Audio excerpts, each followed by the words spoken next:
नमस्कार, सुस्वागतम. कसे आहात सगळे? मजेत ना? आणि मंडळी, आपला नेहमीचा आपुलकीचा प्रश्न, हसताय ना?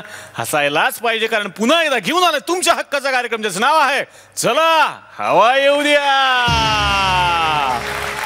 मंडळी, लहानपणी आपण खूप खेळ खेळतो. म्हणजे कोणी बैठे खेळ खेळतं, कुणाला मैदानी खेळ खेळायची आवड असते. पण एक खेळ असा आहे जो प्रत्येकाने खेळलेला आहे. आठवून बघा, तो खेळ म्हणजेच चोर पोलिसांचा.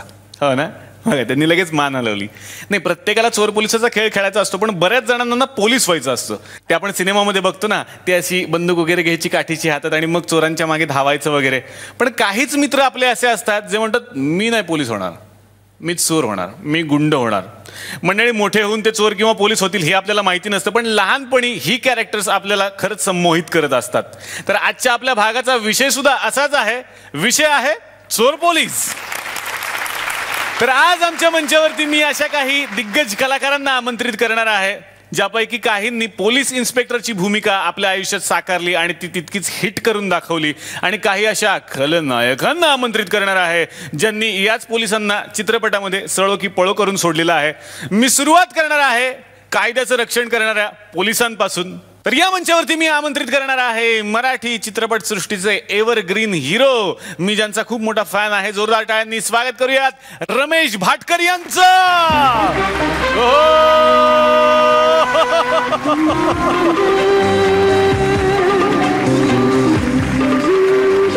सरजी, मनापासून या मंचावरती मी पुन्हा एकदा तुमचं स्वागत करणार आहे. थीम फार तुमच्या मनाच्या जवळची आहे सर. थीम आहे चोर पोलीस. असे काही नायक या मंचावरती आज आम्ही आमंत्रित करतोय ज्यांनी इतरही वेगवेगळ्या भूमिका करून नाव कमावलंय, पण विशेष करून लक्षात राहतो तो तुमचा पोलीस इन्स्पेक्टर. एंट्रीला सर गाणं लागलं, कसं वाटलं? छान वाटलं. जुन्या आठवणी जागृत झाल्या, कारण ही कमांडर नावाची सिरियल होती माझी, आणि ही झीची पहिली सिरियल होती. झी TV सुरू झाला तेव्हाची पहिली सिरियल आहे झीची, म्हणून मला आणखीन बरं झालं. आणि आता हा झीचाच कार्यक्रम आहे. सर, परत एकदा आमच्या वाडीत येऊन कसं वाटतंय तुम्हाला? इथे काय आनंद वाटतो, पण वाडीत नाही. इथनं घरी गेलो तरी वाडीत असतो मी. घरी बघतो मी. वा वा वा. रमेश भाटकर सर रेग्युलर बघतात आमचा शो, आणि आज बरं झालेलं आहे असे पोलीस वगैरे लोक आले, त्यामुळे आम्हाला काही टेन्शन नाही. सर, 10:30च्या पुढे पण आम्ही चालू ठेवणार आहे आज कार्यक्रम. चालेल ना सर? चालेल. सर, मनापासून स्वागत. मी तुम्हाला विनंती करतो, प्लीज तुम्ही आमच्या सोबत बसा. तर यानंतर मी आमंत्रित करणार आहे आणखीन एका अशाच रांगड्या पोलीस नायकाला, ज्यांच्याकडे बघितलं की चोरांच्या मनात धडकी भरते. खरं तर ते आल्यानंतर त्यांची आणखीन एक ओळख तुम्हाला मी करून देणार आहे. खास करून जे बच्चे कंपनी आहेत त्यांना ती खूप आवडेल, कारण ते आवाजांचे जादूगार सुद्धा आहेत, आणि ते तुमच्या जवळचे कसे हे आल्यानंतर कळेल. जोरदार टाळ्या झाल्या पाहिजेत उदय सबनीस यांच्यासाठी. ओहो, या बात आहे. जोरदार टाळ्या सरांसाठी.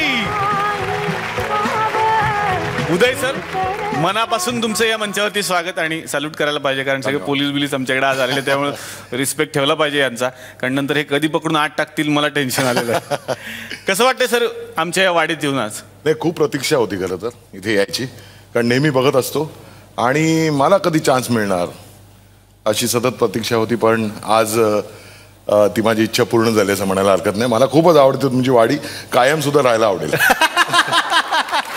क्या बात आहे सर. एक पोलीस पाहिजेच होतं सर आमच्या वाडीवरती लक्ष ठेवायला. Correct correct. फार असे सुटल्यासारखे करतात नाही तर लोक. बरं, मी बघतो ना कधी कधी, म्हणजे आत टाकलं पाहिजे एक दिवस. तर सर, तुम्ही सुद्धा वेगवेगळ्या व्यक्तिरेखा सिनेमामधून सिरियल्समधून साकारलेल्या आहेत, पण पोलीस ही व्यक्तिरेखा खास करून लक्षात राहते. तुमची पर्सनॅलिटी सुद्धा तशीच आहे. तर या भागाअंतर्गत तुम्ही आलाय, कसं वाटतंय? खूपच छान. एकतर माझे वडील पोलीसमध्ये होते. वा. आणि त्यामुळे माझं अर्ध आयुष्य BDD चाळीत गेलंय नायगावला. क्या बात आहे. त्यामुळे पोलिसांचं सगळं जीवन मी जवळनं बघितलंय, आणि त्यावेळी खूप अशी इच्छा होती की आपण पण एक दिवस पोलीस, दॅट टू इन्स्पेक्टर वगैरे व्हावं. पण ते काय झालं नाही. त्यामुळे मग अनेक वेळा पोलिसांच्या भूमिका करायला मिळाल्या. मग कधी कमिशनर, कधी इन्स्पेक्टर, कधी हवालदाराच्या सगळ्या. आज वडील असते तर त्यांना खूप बरं वाटलं असतं. वा वा वा वा.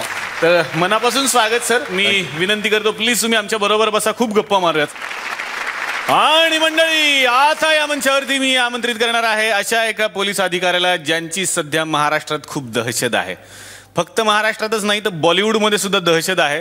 खरं तर मी माझा गाल असाच धरून बसणार आहे आता, कारण ते कुठल्याही सुपरस्टारच्या कानाखाली वाजवू शकतात. म्हणजे आता जर तुम्ही दृश्यम सिनेमा बघितलेला असेल तर त्याच्यामध्ये साक्षात अजय देवगणची सुद्धा ज्यांनी धुलाई केलेली आहे आणि गायतोंडे म्हणून जे सगळ्या घराघरात आता प्रसिद्ध झालेले आहेत, जोरदार टाळ्यांनी स्वागत करूयात कमलेश सावंत यांचं.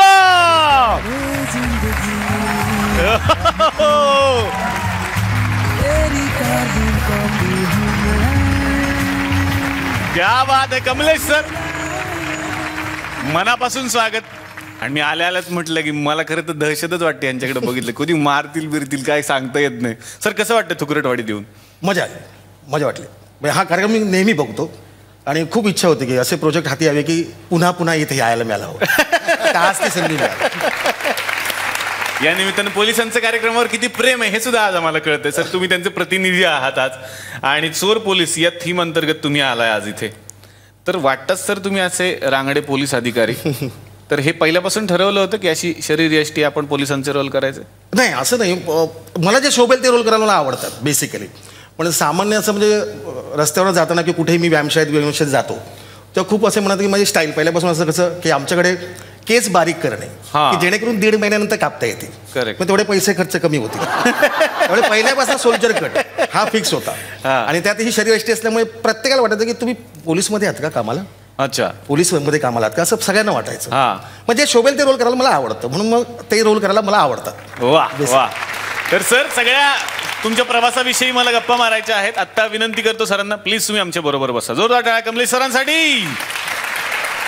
तर मंडळी 3 पोलीस अधिकाऱ्यांचं या मंचावरती मी स्वागत केलेलं आहे. पण कसं आहे, मी मागच्या एका भागामध्ये म्हटलं होतं की नायक सिनेमामध्ये तेव्हाच मोठा होतो जेव्हा त्याच्यासमोर तेवढाच तगडा खलनायक असतो.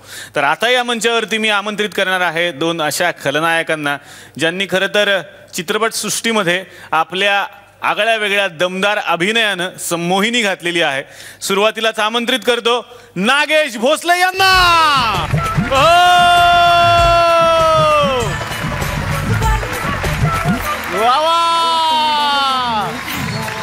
नागेश सर, खर तर सिनेमाच्या शेवटी पोलीस येतात, पण आम्ही इतके तुम्हाला घाबरतो की आधीच पोलीस बोलवून घेतले. म्हटले नागेश सर येणार म्हटल्यानंतर इकडे पोलीस प्रोटेक्शन पाहिजे आम्हाला. कसं वाटतं आमच्या तुकरटवाडीत येऊन? फार छान वाटतंय, मस्त आहे. इतकी सुंदर आहे तुकरटवाडी की इकडे एखादा दरोडा घालायला काय हरकत नाही. बापरे, अरे बापरे. सरांची बघा नजरच अशी आहे तुकरटवाडीवर, आमचे दरोडा घालून घेऊनच जातील. आमचे घरातले लोक घेऊन जा सर, खूप ते दरोडेखोरच आहे तिकडे खरं बघायला गेलं तर. लोक घाबरतात त्यांना. पण सर मनापासून स्वागत आणि विनंती करतो, प्लीज सर आमच्या बरोबर बसा.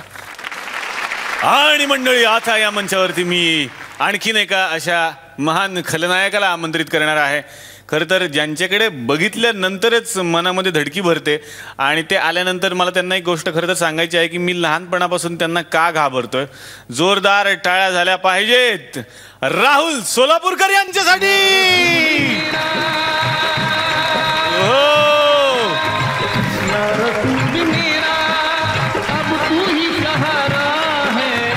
राहुल सर, आज माझ्या मनातली मी भीती पहिल्यांदा काढून टाकणार आहे. का बरं? कारण काय व्हायचं, गब्बर सिंगचा एक डायलॉग आहे बघा, माँ अपने बच्चे से कहते सो जा नहीं तो गब्बर सिंग आ जाएगा. माझी आई मला खरंच सांगायची, झोप नाही तर मी टकलू आयवानला बोलवेन. आणि हे खरं होतं. खरं सांगायचं तर एकटाच आलो. तुकरटवाडीतल्या लोकांना आता माझ्या गँगमध्ये घेऊन बाहेर दरोडे घालायला पडावं असं वाटतं. सरांची सुद्धा खूप गप्पा मारायच्या आहेत. मी विनंती करतो सर, प्लीज तुम्ही आमच्या बरोबर बसा. विनंतीच करावी लागणार, त्यांनी तर थाप मारली पाठीवर तर केवढत पडायचं. तर मी सुरुवात करणार आहे रमेश भाटकर सर तुमच्यापासून. सर मला हेच विचारायचंय, तुम्ही वेगवेगळ्या भूमिका करत होतात, पण इन्स्पेक्टर ही भूमिका पहिल्यांदा कधी तुमच्याकडे आली आणि तुमची काय प्रतिक्रिया होती? खरं तर मी व्यावसायिक नाटक पहिल्यांदा जे केलं अश्रूंची जली फुले, म्हणजे पहिलंच माझं व्यावसायिक नाटक होतं, त्याच्यात मी इन्स्पेक्टर झालो. तो लाल्या इन्स्पेक्टर होतो शेवटी. पण मी सिरियलमध्ये पहिल्यांदा इन्स्पेक्टर केला, तो हॅलो इन्स्पेक्टर. हो, की दूरदर्शनला सिरियल आली होती त्यावेळेस. आणि तेव्हा 13 भागात आणि नंतर पुढे 13 म्हणजे 13 भागातच खूप पॉप्युलर झाली होती ते म्युझिक सगळं हॅलो हॅलो इन्स्पेक्टर वगैरे असं. तो पहिल्यांदा केला. आणि त्याच्यानंतर इमिजिएट मी केलं ते ही जेव्हा झी सुरू झालं तेव्हा पहिली सिरियल लिहायची होती ती ही कमांडर, आणि मी कमांडर झालो. आणि मग आपोआप ते अंगामध्ये भिनत गेलं. त्या वर्दीचं काय की तुम्ही कोणी असा, अंगावर वर्दी आली नाही की लोकांना आपोआप त्याची भीती वाटते, त्याच्याबद्दल एक आदर वाटतो, धाक वाटतो. त्यामुळे लोक मला खूप विचारायचे की तुम्ही इन्स्पेक्टर करता तर अभ्यास वगैरे काय नसतो. म्हटलं ती वर्दी आली ना की आतला माणूस कोणी असो त्याचा धाक वाटतो. त्याचा फायदा आहे. हो वा. आणि मी पॉझिटिव्ह केले काय मग असे निगेटिव्ह इन्स्पेक्टर कधी केले नाही, कारण because I respect police department. त्यामुळे पोलिसांची इमेज जास्तीत जास्त चांगली कशी होईल हे मला आवडत होतं आणि त्या दृष्टीने मी पावलं टाकली. वा वा वा. काही लोक खरंच मला समजायचे त्यातले, म्हणजे पोलीस डिपार्टमेंटमधले लोक सुद्धा समजत होते. वा. किंवा मी हल इन्स्पेक्टर जेव्हा केला त्यावेळेस रेग्युलर मी पोलीसची इमेज बदलली होती. म्हणजे नॉर्मली पूर्वी इन्स्पेक्टर म्हटलं की तर रेबानचा वगैरे गॉगल वगैरे वगैरे असायचा, तो मी बदलला. अच्छा. तो मी दुसरा साधा असं स्टायलिश तो वापरायला लागलो. कोट होतो तर असं वर असा शर्ट वगैरे असं करून तसं होतं. तर काही लोकांना असं वाटलं होतं की असा इन्स्पेक्टर कुठे वगैरे असतो, पण काही इन्स्पेक्टर्स असे होते ऑफिसर्स, त्यांनी मला सांगितलं की आमची मुलं म्हणतात बाबा त्यांच्यासारखी तुम्ही का नाही. उदय सर तुमच्याकडे येणार आहे आता. तुमची पोलिसी पर्सनॅलिटी आहे, मग पहिल्यांदा इन्स्पेक्टरचा रोल कधी करायला मिळाला? मी राज्यनाट्य स्पर्धा करत होतो. कलासरगम म्हणून माझी संस्था आहे ठाण्याला. त्या संस्थेतनं घनदाट नावाचं एक नाटक होतं, त्याच्यामध्ये इन्स्पेक्टर केला पहिल्यांदा. आणि मला असं वाटलं की हे काम माझं लोकांना आवडतंय. लकीली नंतर मी व्यावसायिक करिअरला सुरुवात केल्यानंतर चंद्रलेखेचं पहिलं नाटक मी केलं, रात्र उद्याची. त्याच्यामध्ये सुद्धा मला मोहन काकांनी इन्स्पेक्टर म्हणून कास्ट केलं होतं. त्याच्यानंतर मी माझी पहिली गाजलेली सिरियल जी मंगेश कुलकर्णीने डिरेक्ट केली होती, द्विधाता नावाची, त्याच्यामध्ये सुद्धा मी इन्स्पेक्टर केला होता, भास्कर. म्हणजे अगेन्स्ट विक्रम गोखले, स्मिता तळवलकर. दूरदर्शन म्हणजे 13 एपिसोडमध्ये त्यावेळी आजकालच्या पेक्षा जास्त ग्लॅमर मिळायचं. ते केलं. तिथपासून ते अगदी म्हणजे रणदोघांचे नावाचं नाटक केलं निळूभाऊंच्या बरोबर, अविनाश नारकर वगैरे. त्याच्यात मी इन्स्पेक्टर सावर्डेकर म्हणून एक छान होती व्यक्तिरेखा. आणि तिथपासून ते अगदी आत्तासुद्धा मी दुनियादारीमध्ये इन्स्पेक्टर केला. त्यामुळे इन्स्पेक्टर का सिलसिला जारी आहे. वा. तर आज आमची थीमच आहे चोर पोलीस. आणि चोर पोलीस म्हटलं की बरेच सिनेमे आठवतात. आमच्या घरात सर एक दिग्दर्शक आहे, माझा भाऊ आहे, त्याचे बरेच सिनेमे असतात जो इकडे तोडमोड करून सगळ्यांना दाखवतो. कारण आज तुम्ही सगळे येणार म्हटल्यानंतर त्यानं असा विचार केला की कुठला असा सिनेमा बनवूया ज्याच्यामध्ये चोर सुद्धा नायक असेल आणि पोलीस सुद्धा नायक असेल. तर आम्हाला सिनेमा सापडला सर दीवार, ज्याच्यामध्ये दोघेही नायक होते पण एक पोलीस झाला आणि एक चोर झाला. तर त्यांचा होता दीवार, आमचा आहे दीवार द भिंत. बघूयात मग आमच्या या सिनेमामध्ये काय घडणार आहे. सुरुवातीलाच भेटूयात या कथेतल्या दोन नायकांना. खरं तर ते आत्ता छोटे आहेत, मोठे झाल्यानंतर त्यांच्या आयुष्यात काय घडणार आहे ते आपल्या सगळ्यांना बघायचं आहे. तर आज त्यांची आई त्या दोघांना घेऊन पहिल्यांदाच मुंबईत आली आहे. बघूयात दीवार द भिंत.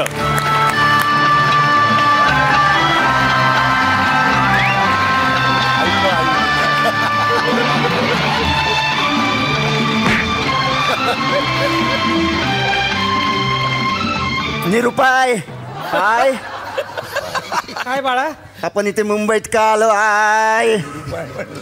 कारण तुझ्या बापाने माती खाल्ली. माती? हो, तुझे बाबा एका कंपनीत कामगारांचे नेते होते.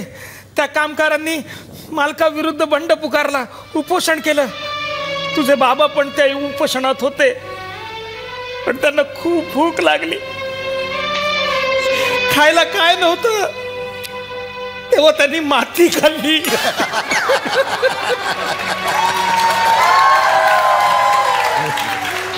कुपोषण मोडलं आणि कामगारांनी त्यांना कुत्र्यासारखं मारलं, खूप बडवलं. आणि मग ते आपल्याला शेळीफाट्यावर मारून पळून गेले.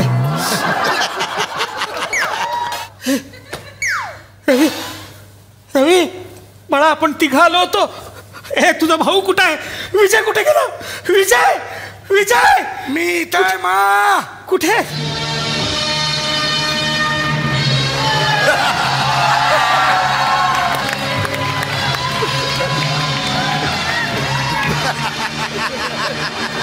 विजय, विजय, विजय, कोणी तुझी मारली?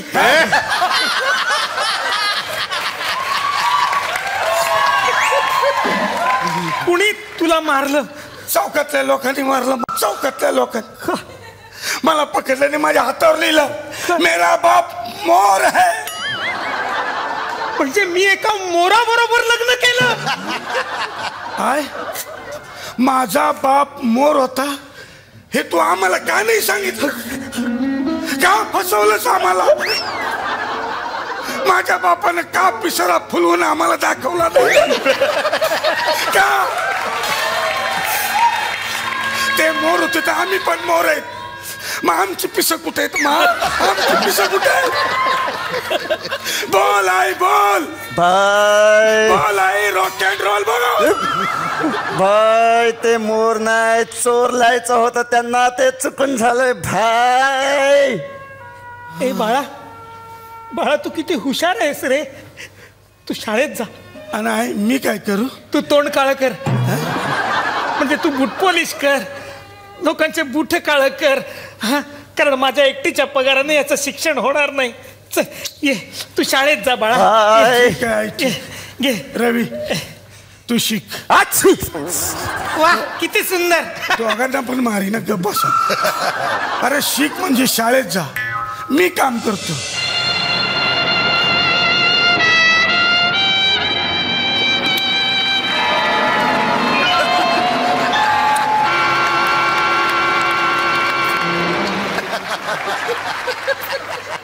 आय मोठ पॉलिश. असं मोठ पॉलिश.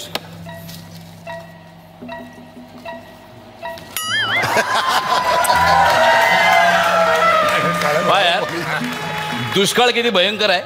इंग्रजी बातम्यामध्ये पण आलं दुष्काळचा कसा पुण्याला. झालं का रे? हा होतंय होत. इतका भयंकर दुष्काळ पडला यार विदर्भामध्ये. पाहिजे ना तू इंग्रजी बातम्या कसं काय छापलं. झालं का रे? हा हे वाचा ना, याच्यात चांगल्या बातम्या. अरे वा. हा हे वाचा. मराठी पेपर मध्ये पण दुष्काळाच्या बातम्या आहेत.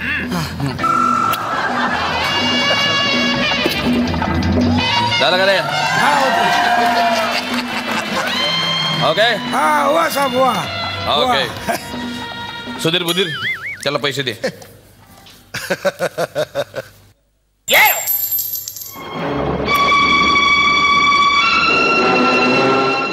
मैं फेंके हुए पैसे नहीं उठाता. जाऊ दे मग नाही नाही तसं नाही दादा. अरे चालतंय. फेंके हुए म्हणजे जमिनीवर पडलेले नाही पाहिजेत. वो धुळी कर लगते ना उसको, म्हणून. इथं पडले चालतील, गोंडपडवर पडले चालतील. अच्छा. हा चालतं. सुधीर बुधीर अरे हळू ना रे. मग एक गोष्ट लक्षात घे, हा पोरगा मोठा होणार. लिहून घे. काका हे घ्या. 1 रुपया कशाला दिला रे? माझ्या भावाचं पण भविष्य सांगा ना. पोपटवाला आहे. पोपटवाला आहे मी. भविष्य सांगायला बसलो इथे मी. अबे एक दिवस मोठा होणार म्हणजे वय वाढलं तू मोठाच होणार आहेस की नाही. हा चल पॉलिश कर. भविष्य सांगा म्हणजे सुधीर बुधीर कम. जी सर. अबे ओढू नको रे. हा माझी पहिली कमाई आईला दाखवतो.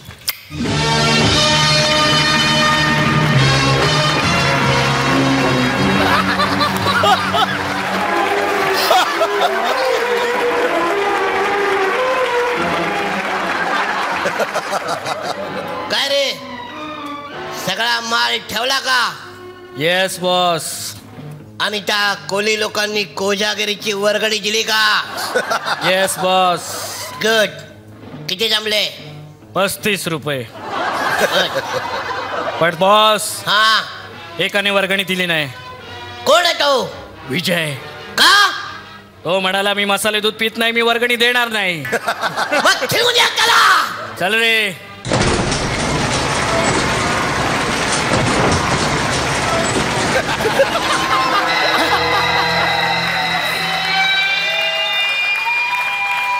तुम मुझे बाहर ढूंढ रहे हो और मैं यहाँ तुम्हारा इंतजार कर रहा हूँ.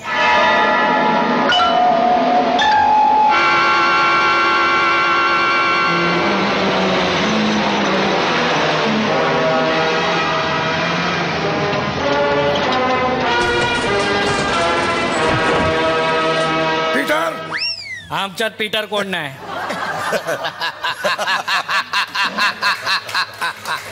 गब्बर. गब्बर पण नाही. तुझं नाव काय? दृष्टद्युम्न. हाँ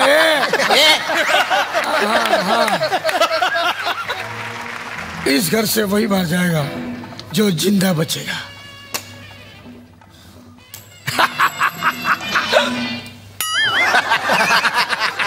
आता सकाळी.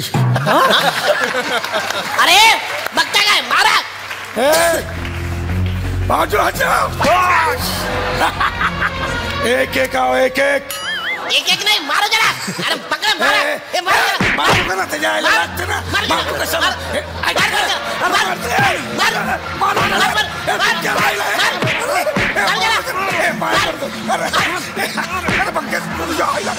आपण 9 नंबरच्या घोड्यावर पैसे लावायला पाहिजे.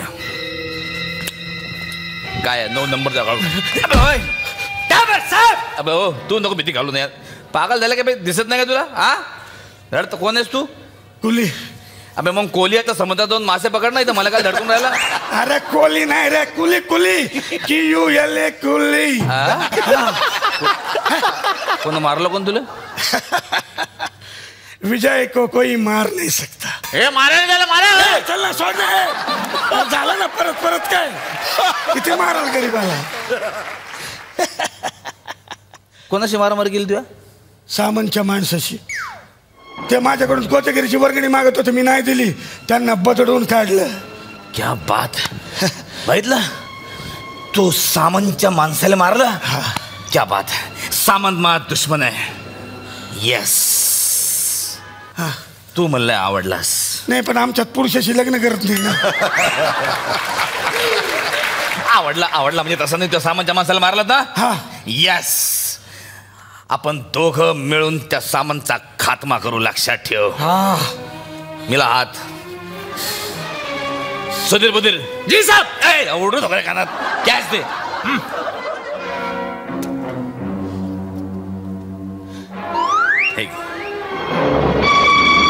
मैं आज भी फेंके हुए पैसे नहीं उठाता. चल जाऊ दे. राहू दे ना. राहू दे असं मस्करीत बोललो.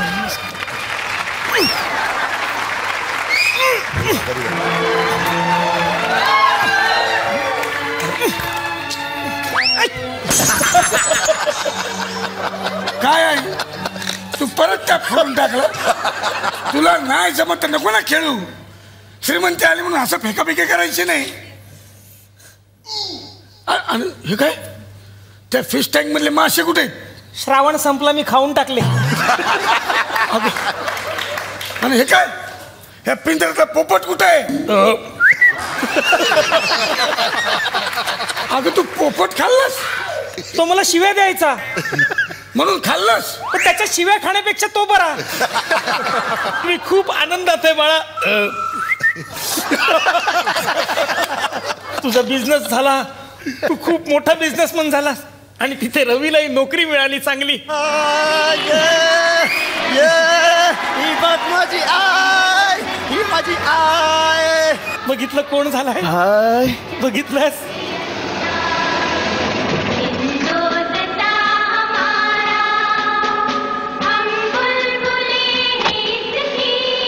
भाई तू गुरख्या झालास?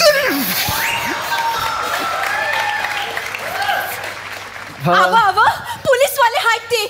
Police police. बरं झालं बाळा तू पोलिसात गेलास.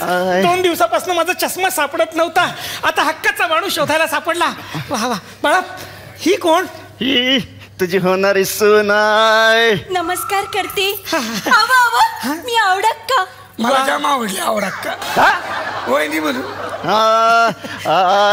बाळा तू पोलिसात गेलास मग एखादा चोरबीर पकडलास की नाही? दाखव दाखव मला. खेकडा आहे तो दाखवायला. दाखवला खेकडा आहे का तो? चोर पकडणार आहे. हे बघ माझी पहिली केस. यामध्ये त्या डॉनचा फोटो आहे ज्याला मला पकडायचंय. हा बघ.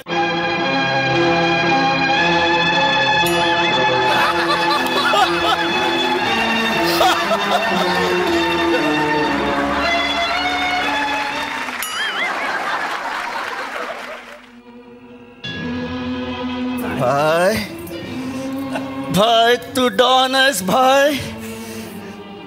ग्लुकोजच्या बिस्किटचं स्मगलिंग करतो भाई.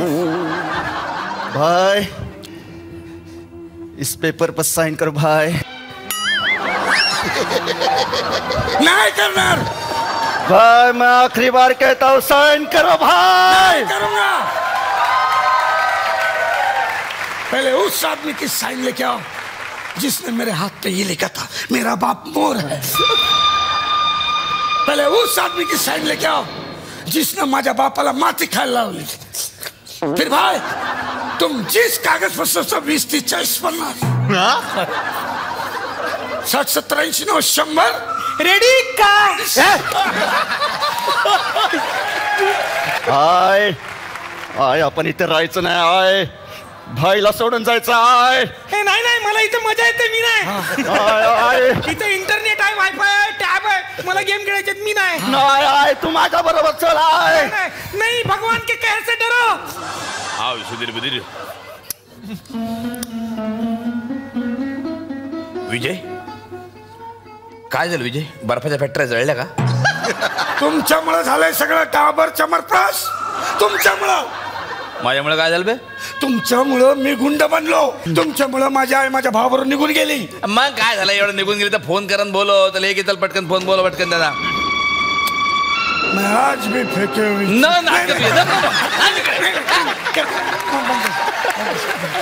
मदत करतो तर फेके उठत नाही, फेके उठत नाही. काय चालू आहे? हा भाई, हा पुलाखाली आहे.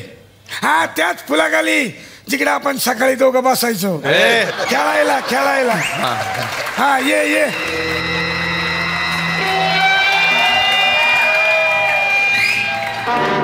धोका धोका. तो पहिले काऊन नाही सांगितलं की तुझा भाऊ इन्स्पेक्टर रमेश भाटकर आहे म्हणून? अबे फालतूचे लफड़े, चल तू पटकन चला. मेरे पास बंगला है, गाड़ी है, बैंक बैलेंस है. तुम्हारे पास क्या है? आय मेरे पास माँ है. नाही, मी अजून विजयच्याच घरात आहे. मला इथे खूप मजा येते. मी काल रात्री पळून आले. तू परत आलीस? हो, इथं वायफाय नेट आहे, मला गेम खेळता येतात. बाय बेटा बाय. अरे क्या आहे थांब.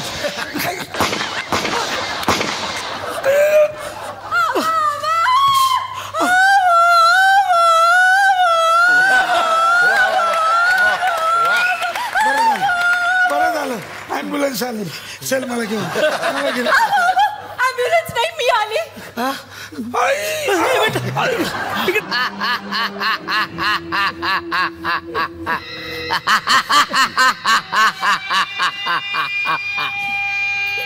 काय सीन आहे. एका भावाने दुसऱ्या भावाला मारले. सामंत तुम्ही तू कब के बिछड़े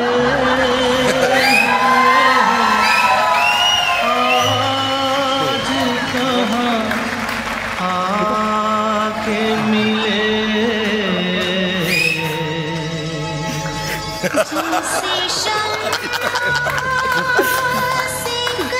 तुम्ही इथे? हो. आय तू याला ओळखतेस आय? अरे अरे हाच तुमचा बाप. हा एवढाच? माझा बालविवाह झाला होता. म्हणजे हा मोर आहे. विजय, तू माझा सगळा व्यवसाय सांभाळ. तूच माझा व्यवसाय सांभाळ. हो हो, आपण तिघं सुखाने राहू आणि चोऱ्या माऱ्या करू. पाहताय काय? त्याला अटक करा. नाही मी नाही करू शकत अटक. नाही करू शकत अटक. बघितलं प्रेम, बघितलं मुलाचं. अटक नाही करणार आपण. मी यांना अटक नाही करणार, यांचं एन्काउंटरच करणार.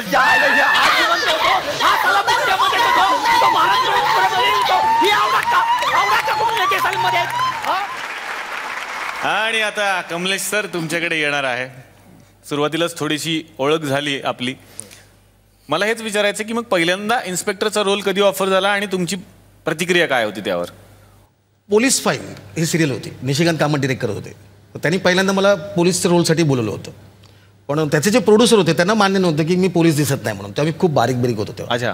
पण कामत बोलले नाही, हा पोलीस वाटतो, आपण बघूया. मग ते स्टोरी होत्या. ती सिरियल होती की एक स्टोरी 2 दिवसात कंप्लीट करायचे, असं अर्धा तासाची स्टोरी असायची ती. तर त्यासाठी पहिल्यांदा मला बोलवण्यात आलं. मी नागेश भोसले सर तुमच्याकडे, हे कधी लक्षात आलं होतं की आपल्याला खलनायक साकारला पाहिजे किंवा पहिल्यांदा खलनायक जेव्हा साकारायचा होता तेव्हा काय रिॲक्शन होती? काही नाही, लक्षात वगैरे काय आले नाही, लोकांनी सरळ मला खलनायकच केलं. अच्छा. पहिली फिल्म मी केली विश्वविनायक नावाची, मयूर वैष्णव नावाचे डिरेक्टर होते, त्याच्यात खलनायक होतो. आणि दुसरी फिल्म मी अमोल पालेकरची बनगरवाडी केली. हो. त्याच्यात एकच, ते सगळे कॅरेक्टर्सची फिल्म होती, पण त्याच्यात एकच निगेटिव्ह कॅरेक्टर होतं, दादू बालट्या. हो. मग तिथून खलनायक हा असा सुरूच झाला. खूप कालांतराने लोकांनी वेगळ्या रोलमध्ये मला ट्राय केलं, पण बराच काळ मी खलनायकच म्हणून काम केलं. अनुभव तसे खूप वेगवेगळे आले, पण एक सांगण्यासारखा अनुभव म्हणजे एकदा मी एका मित्राच्या घरी गेलो. नाट्यवाचन होतं, आम्ही तेव्हा एक्सपेरिमेंटल नाटकं करायचो. तेव्हा माझी एक सिरियल चालायची दामिनी नावाची, दूरदर्शनवर. त्याच्यात पाक्या नावाचा कॅरेक्टर मी करायचो. तर गेलो, दारावरची बेल वाजवली, तर एका 16-17 वर्षाच्या मुलीने दार उघडलं आणि मला पाहिलं आणि किंचाळली जोरात आणि बेशुद्ध झाली. अरे बापरे. तर मला काही कळे ना, अरे मी तर काहीच केलं नाही, ती बेशुद्ध कशी काय झाली. तिच्या चेहऱ्यावर पाणी मारलं तर ती जागी झाली, परत पाक्या म्हणून ओरडली आणि बेशुद्ध झाली. अरे बापरे. माझ्या मित्रांनी सांगितलं परत माझ्या घरात यायचं नाही, माझी बहीण तुला खूप घाबरते. तर असे अनेक किस्से आहेत. माझ्या सोसायटीने मला नोटीस पाठवली होती की तुम्ही आमच्या सोसायटीत राहू नका. काय सांगता? हो, आम्ही काय सांगणार लोकांना की तुम्ही आमच्या सोसायटीत राहता. आता येतोय राहुल सर तुमच्याकडे. तुमची या क्षेत्रात सर एंट्री कशी झाली? खलनायक म्हणूनच. पण खरं सांगायचं तर बरा होतो दिसायला, इतकं अगदी असं म्हणजे असं एकदम खलनायकच वाटावा असं नव्हतो. पण बहुतेक माझ्या साईजची हिरोईन नव्हती म्हणून मग मला डायरेक्ट खलनायक. इतरही अनेक चांगले रोल मिळाले नाही असं नाही, पण तरी आढावा घेतला तर 90 पैकी 55 चित्रपट मी खलनायकच आहे. त्यामुळे मॅक्झिमम वेगवेगळे गेटअप्स आणि खलनायक असं सगळ्यात. पण सर टकलू ऐवानाचा एक डायलॉग तर आम्हाला ऐकायची प्रचंड इच्छा आहे, तुमच्या आवडीचा कुठलाही. खंड्या, तुकरटवाडीमध्ये आपल्याला बोलवलंय.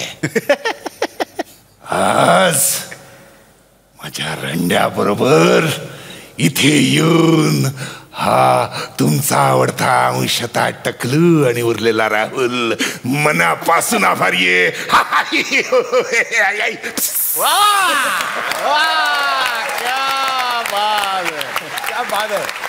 उदय सर तुमच्याकडे आता मी येणार आहे.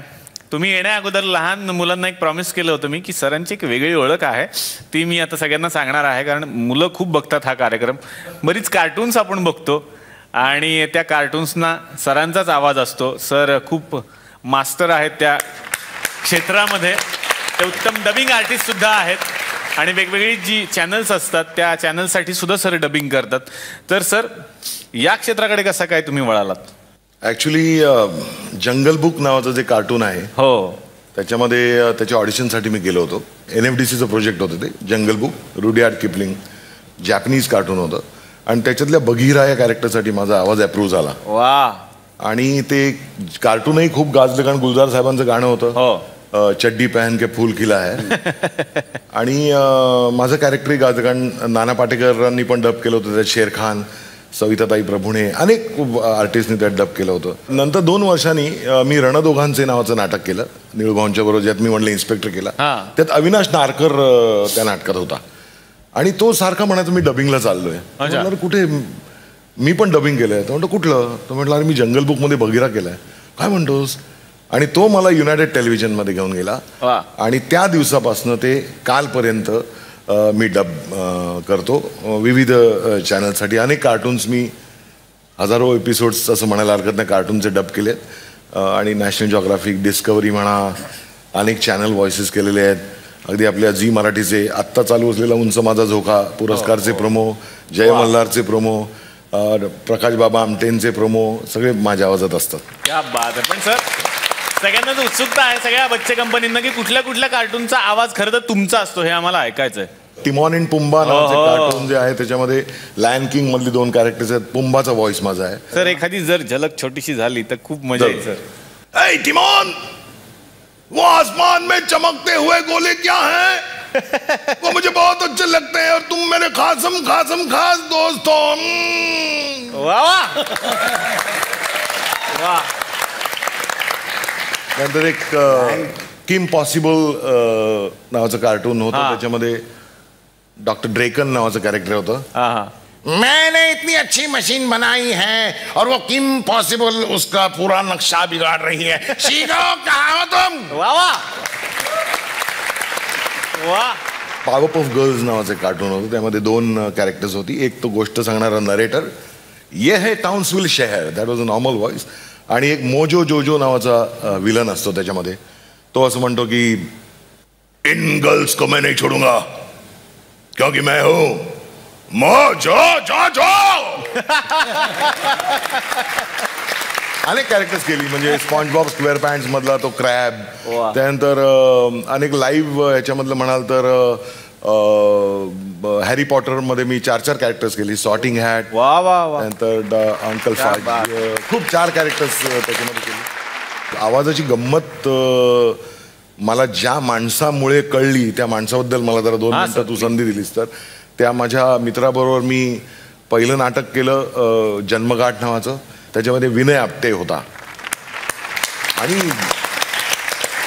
विनय आपटेमुळे मला स्टेजवर आवाज कसा वापरायचा, आवाजाची गंमत कशी आहे, किंवा स्ट्रेस कशावर द्यायचा, कसं नॉर्मल बोलायचं, मागे वळून कसं बोलायचं, पुढे कसं बोलायचं, आणि आपल्या आवाजामध्ये काय ताकद असते. विनयने असं खूप व्हॉइसिंग केलं आहे. मला त्याची खूप वेळा ते डब करत असताना खूप वेळा त्याची आठवण येते.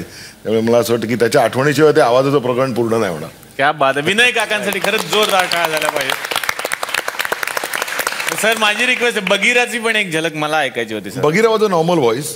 माझा 25 वर्षापूर्वीचा नॉर्मल व्हॉइस होता, त्यामध्ये काय नाही. मोगली, ये तुम कहाँ खेल रहे हो और ध्यान में रखो कि तुम एक बच्चे हो, तुम कोई प्राणी नहीं हो. ये बलू तुम्हें कुछ भी बताएगा लेकिन ऐसा होता नहीं है. मोगली मेरी बात सुनना, मैं तुम्हारा अच्छा दोस्त हूं. क्या बात आहे दादा. आता येणार आहे नागेश भोसले सर तुमच्याकडे. खरं तर आता सर निर्माते म्हणून सुद्धा सगळ्यांच्या समोर आलेले आहेत आणि वेगवेगळे प्रोजेक्ट्स त्यांची चालू आहेत. पण सर मी असं कुठेतरी ऐकलेलं आहे की सुरुवात जी होती ती फार वेगळी होती. ऑर्केस्ट्राचं आणि तुमचं एक वेगळं नातं आहे. मी मुंबईत आलो तेव्हा काहीच नव्हतं, काम नव्हतं, काही नव्हतं. आणि मी ड्रम वाजवतो. अच्छा. तर पोटापाण्यासाठी काहीतरी करायला लागतं. तर एक माझं पहिलं नाटक, सगळ्यात पहिलं नाटक म्हणजे तू मंगेश कुलकर्णीचं म्हणालास, तर मी शिवाजी मंदिरला उभं राहून असं गुणगुणत होतो. एकदा मंगेशची नवीनच ओळख झाली होती. तर मंगेश मला म्हणाला की अरे तू बरा गुणगुणतोस, तिकडे एक नागमंडल नावाचं नाटक होणार आहे, विजयाबाई त्याचे डिरेक्टर असणार आहेत, तर तू जाशील का? म्हटलं जाईन. काय बाईंचं नाव तर मी गेलो. आणि त्या नाटकात भास्कर चंदावरकर म्युझिक डिरेक्टर होते. तर त्या नाटकात मला सूत्रधारच केलं त्यांनी. म्हणजे मी जवळजवळ 20-22 गाणी गायचो. उदय पण होता त्या नाटकामध्ये. आम्ही दोघं मिळून गायचं. मग मला लक्षात आलं की अरे आपण गाऊ शकतो. म्हणजे तेव्हापर्यंत असं वाटत नव्हतं की आपण प्रोफेशनली गाऊ शकतो असं. तर खारला एक क्लिओस डिस्को चालायचा. त्यावेळी डिस्कोचा जमाना होता आणि तिकडे एक बँड होता. तर मला आधी तिकडे कामाची गरज होती, त्यामुळे सिनेमाची गाणी गाण्यासाठी मला कुणीतरी म्हटलं की तू ते नाटक बघून त्याने मला ते तिकडे तू गाऊ शकतोस, तुला 4 पैसे पण मिळतील. आणि रात्री गायचं असतं, रात्री डिस्को चालायचा. आणि मग मी तिकडे सिनेमाची गाणी गायला लागलो. मग एकदा मी असंच रात्री शो संपला, सगळं संपलं होतं आणि ते सगळं ड्रमसेट वगैरे तो पडलेला होता. मी आपलं वाजवत बसलो होतो. तर तो मालक जे होते क्लिओस डिस्कोचे ते म्हणाले अरे तू तो अच्छा बजाता है यार. हाँ सर थोड़ा थोड़ा बजाता हूँ. तो एक काम कर, तू गाना बंद कर दे, तू गाना उतना अच्छा नहीं गाता जितना अच्छा ड्रम बजाता है, तो तू कल से ड्रम बजा. वाह. आणि मग तेव्हा मी जवळजवळ 1.5 वर्ष क्लिओस डिस्कोला ड्रम वाजवायचो. त्याच्यानंतर मी कधी वाजवलं नाही, पण संगीताने मला माझ्या उदरनिर्वाहासाठी खूप मदत केली त्या काळी. वा. आणि आता राहुल सर तुमच्याकडे येणार आहे. राजर्षी शाहू महाराजांची भूमिका तुमच्या वाट्याला आली आणि तुम्ही खूप सुंदर शोभलात सुद्धा त्यामध्ये. तर तो कसा होता अनुभव? खरं सांगायचं तर त्या भूमिकेलाही मी सूट नव्हतो. हां. ज्यावेळेला मी स्क्रीन प्ले आणि सगळं ते लिहिलं गेलं आणि जेव्हा स्क्रीन टेस्ट सुरू झाल्या त्यावेळेला मी खूप बारीक होतो. इतका बारीक की कुठल्याही प्रकारे शोभणार नव्हतो. भानू अथय्या ज्यांनी गांधीसाठी कॉस्ट्युम्स वगैरे आणि पहिलं ऑस्कर भारतात आणलं, त्यांच्याकडेच याचे कॉस्ट्युम होते, कारण त्या मूळच्या कोल्हापूरच्या आहेत. आणि त्यांनी मला बघितलं, म्हणलं कुण्या बावटानं तुला निवडलं रे? म्हणलं काय झालं, किती बारीक आहेस म्हणले तू. आणि खरंच मी उंच होतं पण बारीक होतं. म्हणले किती होते मोठे शाहू महाराज, आता तसंच्या तसं तुला उभं करायचं तर मला भयंकर पॅडिंग लावावं लागेल, आणि ते बुजगावण्याला उभं करतात ना काठीला लावलेलं, तसं दिसेल, तर तू आधी वजन वाढव. मग मी जेव्हा अभ्यास करायला सुरुवात केली, प्रत्यक्ष भूमिकेचं सिलेक्शन झाल्यावर, तेव्हा 6 महिन्यात जवळजवळ 40 किलो वजन वाढवलं. आणि हे 40 किलो वाढवूनही मला त्याच्यावरती 3 पॅडिंग लावावी लागायची, एवढे शाहू महाराज धिप्पाड होते. बापरे. पण आज मागे वळून बघताना असं वाटतं की फार क्वचित असे रोल, एखादा स्वामी समर्थांचा मी केलेला असेल, हा असेल, की ज्या रोल्सना लोकांचं एवढं ॲप्रिसिएशन मिळालंय की अशी जिवंत माणसं की ज्यांनी 90-95तली, की ज्यांनी शाहू महाराजांना प्रत्यक्ष पाहिलं होतं, ते जेव्हा सेटवर यायचे, मला बघायचे गेटअपमध्ये, सगळं विसरून 95 वर्षाचा जाधव नावाचा माणूस पाया पडून अक्षरशः रडला होता की महाराज परत भेटले म्हणून. म्हणजे काय महाराजांविषयीचं प्रेम असेल हे त्याच्यामध्ये जाणवत राहतं. आणि शाहूचा हा 12 तासाच्या सिनेमाचा अनुभव डेफिनेटली 10 वर्ष मी जे काही शूटिंग केलं, तो खरंच खूपच अविस्मरणीय. म्हणजे कानपूरमध्ये आम्ही शूटिंग करत होतो राजर्षी पदवीचं, मला अजून आठवत आहे. हजारो लोक फक्त शाहू महाराजांचं शूटिंग होणारे यासाठी दिवस रात्र 47 डिग्री टेम्परेचरमध्ये रस्त्यावरती उभी होती, किंवा शाहू महाराजांचं शूटिंग होणार आहे इथं, आणि ते महाराज प्रत्यक्ष बघायला मिळणार आहेत कुर्मी परिषदेत वगैरे असं म्हणून. हे प्रेम त्या लोकांनी मिळवलेलं आहे. आम्ही फक्त त्याचा पुनःप्रत्ययाचा आनंद घेतोय स्वतःहून त्या कपड्यात शिरून, असं मला वाटतं. खरा ग्रेटनेस त्या लोकांचा आहे की जी ती original characters. Ramesh Bhatkar sir, तुमच्याकडे खरं तर तुमचा पोलिसी खाक्या काय आहे हे आपण मगाशी अनुभवलंच, तुमच्या भूमिका अनुभवल्या. पण सरांबद्दल मला सांगायचं आहे की पोलीस इन्स्पेक्टर या विषयावरच्या सलग 5 सुपर डुपर हिट सिरियल देण्याचा विक्रम आहे तुमचा. आणि सरांच्या घराण्यातच संगीताची परंपरा आहे. हो, बाबा स्नेहल वाटकर फार मोठे संगीत दिग्दर्शक, त्यांच्यासाठी एकदा जोरदार टाळ्या. तर सर, घरातलं वातावरण कसं असायचं, संगीतमय? हो, घरातलं वातावरण संगीतमय असायचं, कारण वडील सतत संगीतातच असायचे. म्हणजे सिनेमाचं संगीत असेल किंवा नाटकाचं असेल, किंवा ते स्वतः भजनी बुवा होते, त्यामुळे गाण्याचं चाली लावणे आणि गाण्याचे काही त्यांचे सहकारी येणे, नोटेशन्स काढणे, सतत संगीत घरात असायचं. त्यामुळे कानावर सतत संगीत असायचं. खंत आहे की मग गाणं नाही शिकलो असतं तर खूप बरं झालं असतं. पण सर, गातात उत्तम हे आम्ही ऐकलेलं आहे. तर आज एवढी छान मैफिल बसली आहे म्हटल्यानंतर सगळ्यांची इच्छा आहे की सर थोडं तर गुणगुणलं पाहिजे. आम्ही गुणगुणतो आणि तेवढं लोक तेवढे ऍक्सेप्ट करतात मला माहिती आहे. अर्थात माझ्या वडिलांचंच गाणार मी, मला गाणी बरीच माहिती आहेत, पण वडिलांची गाणी मला आवडतात आणि त्यांनी दिलेलं म्हणून चुकलं तरी लोक माफ करतील, कारण शेवटी निर्मिती वडिलांची आहे, बाहेरचं कोणाचं नाहीये. म्हणून मी छबेली मधलं गाणं म्हणतो. वा सर. लहरों पे लहर उल्फत है जवां, रातों की सहर चली आओ यहाँ, सितारे टिमटिमाते हैं तू आजा आजा, मचलती जा रही ये हवाएं आजा आजा, लहरों पे लहर उल्फत है जवां. मला आज खरंच खूप छान वाटलं की या आमच्या वेगळ्या भागाअंतर्गत ही सगळी मंडळी आमच्या गावामध्ये आली आणि आमच्यामध्ये रमली. या सगळ्या पाहुण्यांना यमनच्या तर्फे, SL विजन आणि झी मराठी तर्फे मिळते एक छोटीशी आठवण भेट. न जाने कौन सी राहें हमारा कौन सा है जहां, सहारे किसके हम ढूंढे हमारी. नवीन सेलिब्रिटीच्या सोबत भेटत पुढच्या भागात बघायला विसरू नका. चला, हवा येऊ द्या.